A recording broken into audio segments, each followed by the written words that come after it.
साथीहरू नमस्ते। अहिले चाहिँ म यता यो बर्ड हिल फार्म सिटी भन्ने ठाउँमा छु। यो बर्ड हिल फार्म स्टे भनेर ठाउँमा छु। यहाँ चाहिँ तपाईँको यो फार्म हाउस हो। हामी चाहिँ हिजो आएका थियौँ बेलुकातिर, अनि यो बेलुकातिर आएर यो यहाँलाई देखाइदिइहालौँ। यो कटेज स्टाइलको यो यहाँनिर चाहिँ सानसानो यहाँनिर घरहरू थियो। अब हाम्रो सबैजना साथीहरू चाहिँ अब यहाँनिर आएर बसेका थियौँ। अब यो ठाउँ कस्तो भनेर भन्दाखेरि तारकेश्वर नगरपालिका, अनि काठमाडौँबाट धेरै नजिकै 45देखि 1 घन्टाभित्रमा यहाँ आइपुग्न सकिने। अनि यहाँ बस्यौँ, अनि यहाँ बसिसकिसकेपछि हामीले एक रात यहाँ बितायौँ र यहाँबाट सिधै हामी मासतिर गयौँ। यो देख्न सक्नुहुन्छ कि हुन्न होइन, यहाँ देखिरहनु भयो होला। यो चाहिँ भुवनेश्वरी को मन्दिर हो। यहाँदेखिबाट हामी के गऱ्यौँ भन्दाखेरि बिहान सबेरै यताबाट हामी सर्ट हाइकिङको रूपमा यहाँबाट गयौँ र गर्दै गर्दै गर्दै गर्दै गरेर माथिपट्टि तारकेश्वर मन्दिरसम्म हामी पुग्यौँ र पुगेर आएर फर्केर आएर यहाँनिर खाना खायौँ। एक्सपिरियन्सको कुरा गर्नु हुन्छ भनेदेखि चाहिँ मैले चाहिँ एकदमै बेस्ट एक्सपिरियन्स लाग्यो मलाई चाहिँ। अब यहाँ कस्तो हो त भन्दाखेरि अब हामी कस्तो कन्सेप्ट लिएर आउनु पऱ्यो भने, यदि हामी अब त्यो डिलक्स एकदम सुविधा सम्पन्न त्यो रिसोर्ट अब होटल सम्झेर नआइकन एउटा गाउँले परिवेशमा रहन सहन गर्ने ठाउँको एउटा लाइक होमस्टे हामी खानासाना खान्छौँ र आफ्नो साथीभाइहरूसँग चाहिँ गेट टुगेदर गर्ने एउटा समय क्वालिटी टाइम स्पेन्ड गर्ने भन्ने सोच बनाएर आउनुहुन्छ भनेदेखि I think this might be the very good option अनि गुड प्लेस जस्तो मलाई लाग्यो। र म यहाँहरूलाई भन्ने छु र यहाँको अरू साथीहरूसँग रिभ्यू लिन्छु। मैले मात्र यस्तो खालको फिल गरेँ हो कि मैले अरूहरूसँग पनि मैले चाहिँ यो रिभ्यू लिन्छु। सबैभन्दा पहिला सुरु चाहिँ म यता हाम्रो एकजना अतिथि हुनुहुन्छ, उहाँ चाहिँ हाम्रो इन्डियादेखि आउनुहुन्छ। उहाँ चाहिँ ओसोको एउटा भक्त पनि हुनुहुन्छ र मैले उहाँलाई चाहिँ सोध्न चाहेँ।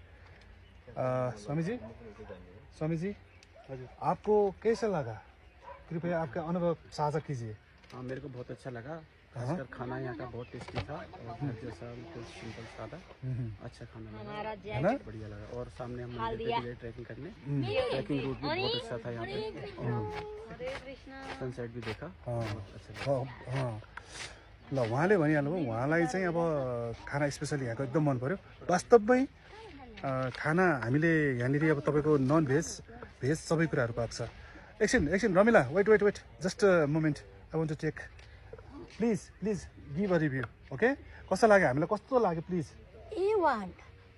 हाम्रो सुताइ कस्तो भयो अथवा के रह्यो अनुभव, सुत्न सकियो कि सकिएन राति होइन। हाम्रो किन धेरै क्याम्प फायरमा टाइम बित्यो नि त, अनि सुत्नलाई के गाह्रो भयो? Thank you.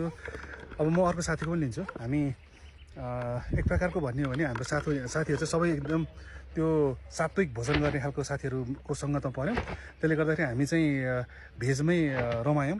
भेज पनि यस्तो स्वादिलो फिल भयो कि एउटा मौलिक स्टाइलको एउटा यो आफ्नै करेसाबारी, अनि आफ्नै यतापट्टि फार्म हाउस, अनि यतापट्टि अझ कालिज पनि अब यो आफैले फार्म गरिरहेको।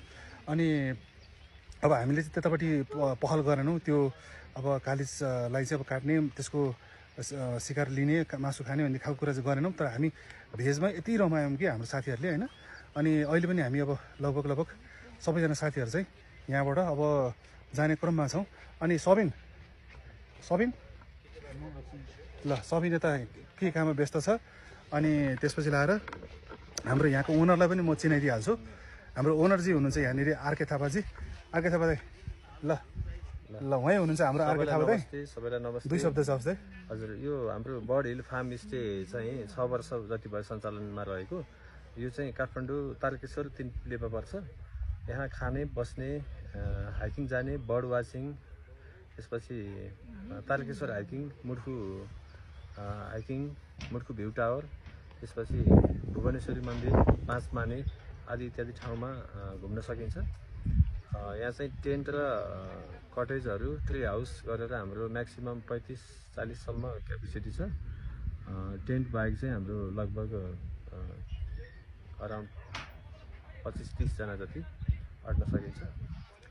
यो काठमाडौँ बालाजुबाट एकदम नजिकै छ, लगभग 20-25 मिनटमा पुगिन्छ।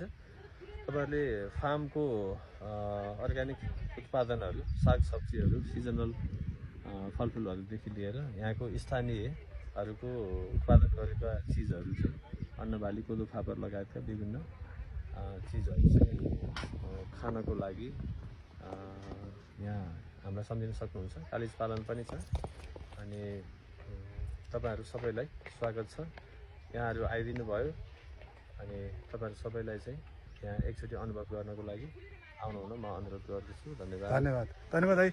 अब तपाईँहरूलाई म सर्ट टुर मात्रै गराउँछु, सरस्वती देखाउँछु। एउटा यस्तो गाउँले एउटा भाइब कस्तो छ त भन्दाखेरि यो पृष्ठभूमि देख्नुहुन्छ, यो उहाँहरूले बस्ने एउटा कटेजको रूपमा चाहिँ निर्माण गर्नुभयो। यहाँ पनि हजुरले आएर रात बिताउन सक्ने अवस्था रह्यो भने हेर्न सक्नुहुन्छ। पुरानो मौलिक भनौँ कि अथवा यो हाम्रो पहिला देखिने, आजभोलि यस्तो खालको देखिँदैन। आजभोलि यस्तो खालको प्रविधि धेरै मोडर्न भएर अहिले सानो खालको आउँछ। अनि यतापट्टि हेर्न सक्नुहुन्छ, यो यसलाई के भन्छ, ढडिया समथिङ त्यस्तै भन्छ होला। यो चाहिँ अब तपाईँको मौरी राख्ने यो ऊहरू जस्तो यस्तो खालको कुराहरू चाहिँ उहाँले कलेक्ट गरेर राख्नु भएको छ। अनि यो प्यासेज हो, यसरी यो यस्तो खालको छ प्यासेज। अनि यो यस्तो खालको रुम छ है, यो माटोले छाएको यस्तो छ। अनि रुम पनि हेर्न सक्नुहुन्छ, यता यस्तो छ। रुम चाहिँ अब त्यस्तो एकदम हाइफाई नसोच्नुहोस् भनेर मैले पहिल्यै भनिसकेँ होइन। यहाँलाई चाहिँ गाउँले लाइफ स्पेन्ड गर्नु छ भने चाहिँ अब फिल गर्नु छ भने चाहिँ आउँदा हुन्छ। र यतापट्टि चाहिँ यो उहाँहरूको किचन, यतापट्टि चाहिँ यो सबै यो कालिज पालन गर्ने एउटा फार्म हाउस। अनि यतापट्टि चाहिँ यो देखिरहनु भएको होला, यतापट्टि अथवा एन्टिलाइट परिरहेको छ। यतापट्टि चाहिँ यो सबै अर्ग्यानिक रूपमा आफै उत्पादन गरेको देख्न सक्नुहुन्छ यहाँनिर। जस्तै यो बन्दाकोपी, यो विभिन्न यो बकुल्ला सागसब्जीहरू कतिपय आफै उत्पादन गर्नुहुन्छ भनेदेखि कतिपय अब यो नन भेजको आइटमहरू चाहिँ उहाँले मार्केटबाट फ्रेस ल्याएर गरेको मैले देखेँ। अनि उहाँले चाहिँ के गर्नुहुँदो रहेछ भन्दाखेरि यहाँ अब पिकनिक आउने समूहहरू, अब कोही साथीहरू आउनुहुन्छ नि, उहाँहरूको लागि चाहिँ क्याम्प फायरको व्यवस्था होइन, बस्ने खाने सबै कुराहरूको चाहिँ एकदम प्रपरली एउटा उचित बन्दोबस्ती गरेको देखेँ। हजुरहरू आउनु सक्नुहुन्छ, यहीँ बसेर फर्किन्छु भन्दा नि भयो। तर यहाँ म चाहिँ वाट आई सजेस्ट इज यहाँ आउनुहोस्, एक रात बस्नुहोस्, त्यसपछि लाएर यो यहाँबाट यो साइडतिरबाट यो तलबाट हुँदा हाइकिङ गर्दै यताबाट माथि जानुहोस्। त्यो एक्सपिरियन्स चाहिँ एकदम राम्रो लिन सक्नुहुन्छ। अनि यतैपट्टि रहेको छ यो चाहिँ ट्री हाउस भनेर उहाँले भन्नुहुन्छ, यो ट्री हाउस। अनि यहाँ बसेर पनि भयो, अथवा यतापट्टि यो पनि एउटा छ माटो घर, यहाँ बस्दा नै भयो। अब मैले भनिहालेँ यतातिर आफ्नै प्रकारको खेती उहाँले लाउनु भएको छ। सो यो चाहिँ अब कुनै पनि यस्तो पेड प्रमोसन के पनि होइन। मैले जे अनुभव गरेँ, जे खालको कुराको आफूले महसुस गरेँ, आएर यहाँको सात्विक भोजन ग्रहण गरिसकेपछिको एउटा जुन आनन्द पाएँ, मैले 10मा 9.5 मलाई आफूलाई पर्सनली दिन्छु भन्ने लाग्यो। यदि 100 हो भने म 99% नै म त्यो यहाँबाट सेटिस्फ्याक्सनको कुरा भएको म भन्न चाहन्छु। अब हजुरहरू आउन सक्नुहुन्छ if you like.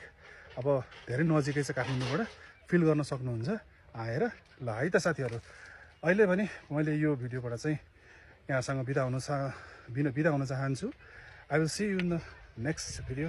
तबसम्मलाई bye by.